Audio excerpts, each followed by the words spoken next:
Bugun yurtimizda olib borilayotgan islohotlarning asosiy negizida inson qadri yotadi va buning asosiy olib borilayotgan ishlarning holati, ularning bugungi islohotlarimizning samaradorligini bir joyida ko'rish maqsadida biz doim o'zimiz saylangan hududlarda bo'lamiz va bugun mana shunday bir saylovchilar bilan navbatdagi uchrashuvni Saidkent mahallasida o'tkazdik va bu yerda avvalambor yurtimizda bayram shukuhi, yurtimiz mustaqilligining 35 yiliga tayyorgarlik jarayonlari, dolzarb 40 kunlik masalalar qanday olib borilyapti va shuningdek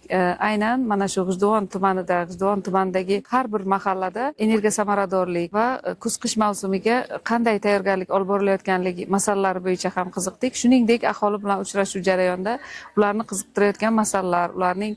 bandligi, ularning farovon yashashi, tadbirkorlik faoliyati bilan shug'ullanishi uchun yaratilgan sharoitlar va ularning taklif mulohazalari bilan bevosita muloqotda bo'ldik. Bugun mana viloyatimizning eng chegara hududlaridan biri mana shu Saidkent mahallasida bo'lib,